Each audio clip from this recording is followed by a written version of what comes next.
négociations, l'absence de la voix européenne.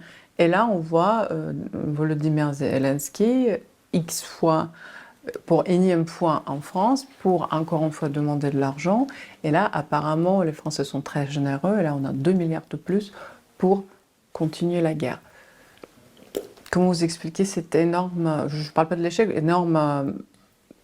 énorme différence de compréhension de cette situation? Bon, déjà, dans tout ce qui est entrepris, donc, alors il y a quand même, je pense que le fait d'envoyer des experts négocier fait que les deux principaux chefs, c'est-à-dire russes et américains, ne s'affrontent pas indirectement. Ils laissent, donc c'est des négociations qui débouchent notamment sur l'initiative de la mer Noire, où il y a un certain nombre de points qui sont énoncés, mais qui s'affrontent à un Zelensky qui, quelque part, en fait, il n'y aura jamais d'accord. Il n'y aura jamais d'accord parce que, donc, il y a effectivement une levée des sanctions. Il y a un Américain qui a dit dernièrement qu'il fallait lever des sanctions européennes ou américaines conjointement pour qu'il y ait un cessez-le-feu ou des pourparlers de paix.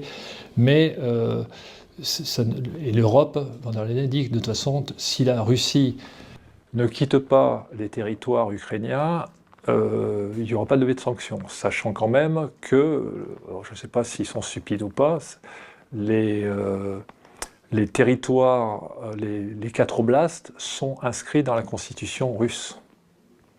Donc, sont inscrits dans la constitution russe, donc font partie de la Fédération de Russie. Donc aujourd'hui, on sait ça, il n'y aura pas de négociation au niveau de ces territoires. Donc les gens sont complètement aveugles, vous ne le savez pas. Et de toute façon, je dirais même dans l'absolu, même si le président Poutine voulait rendre ses résultats, ça plairait certainement pas à tous les sacrifices qui ont été faits, donc c'est pas possible. Là, on est dans une impasse. Donc cette guerre n'aurait pas dû avoir lieu. Il y avait, au départ, il y avait des pourparlers qui ont été refusés. Bon, on ne va pas revenir là-dessus. Aujourd'hui, il y a une perte de territoire. Il n'y aura pas de retour en arrière. Alors les Européens gesticulent autour de ça, donc avec notre chef d'orchestre national. Donc on a le président Macron qui est vent en poupe dans cette communication. Non. C'est la manipulation par la peur. Est-ce que, peur et la guerre. Pensez-vous que la population, quand même, a peur ou pas, d'après vous? Alors la population, quand on voit un peu les vrais sondages, alors la population a été éduquée avec, d'un côté, les gentils ukrainiens et de l'autre côté, les méchants russes.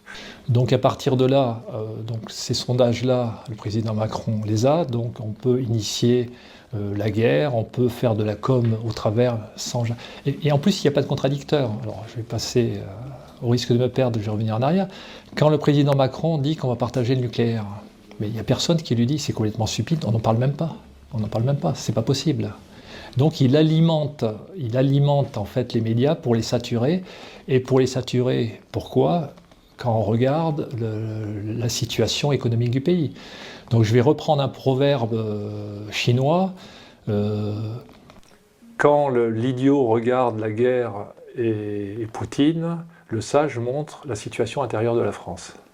Donc moi je suis père, je suis grand-père, et si je dois m'inquiéter de quelque chose, c'est justement de l'effondrement du pays.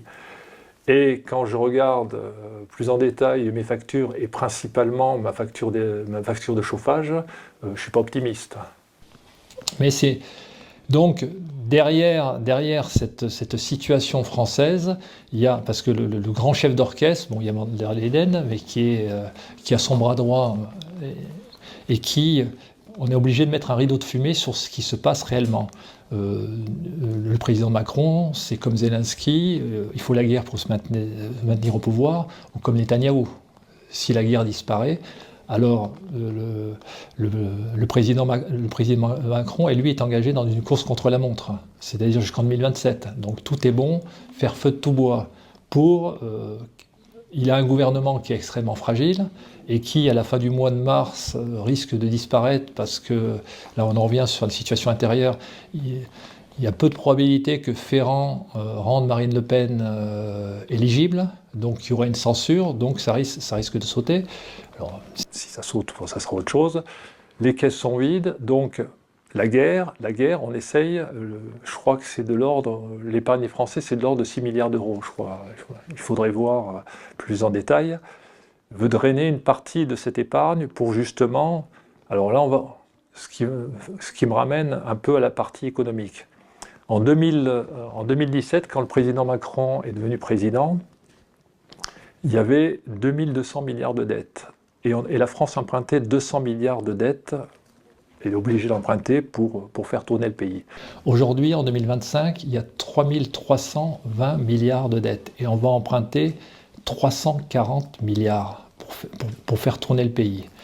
Là-dessus se conjugue la baisse de notation de la France. Alors ça implique quoi la baisse de notation? C'est-à-dire qu'on va emprunter à des taux d'intérêt plus importants, ce qui va encore augmenter cette dette du pays.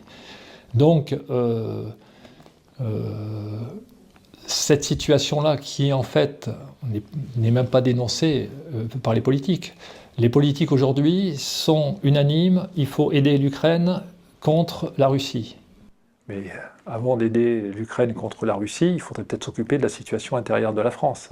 Et ça c'est mon avis personnel, il y a plus un risque d'effondrement des États, et notamment de la France, parce que l'Italie en matière d'endettement, et même l'Espagne, c'est pas des États du Sud, c'est pas quelque chose de...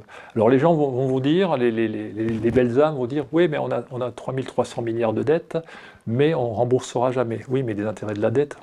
Et cette année c'est 60 milliards, c'est-à-dire c'est le premier budget de la France. Donc la guerre est là pour faire... un rideau de fumée. On ne peut pas la faire parce qu'on n'en a pas les capacités, et je dirais dans l'absolu pourquoi on la ferait. Ce qui nous ramène avec toutes les gesticulations autour des troupes, quand le président Macron, alors on en revient un peu sur l'ensemble, vous dit on envoie des troupes, alors ça fait des débats, mais ça débouche sur rien. On envoie des troupes, qu'est-ce qu'ils vont faire? On n'est pas au point, c'est une réalité. Et on n'a pas, dans ce que j'écrivais, ce qu'on peut retrouver d'ailleurs sur mon Facebook ou sur mon X, le 18 novembre, je disais, l'état-major français n'a rien compris à cette guerre. Ça peut paraître cruel, mais c'est une réalité. Donc, mais arrivé un moment, il faut couper le débat en disant ben non, c'est du n'importe quoi, c'est de l'agitation, c'est de l'animation et... Merci beaucoup.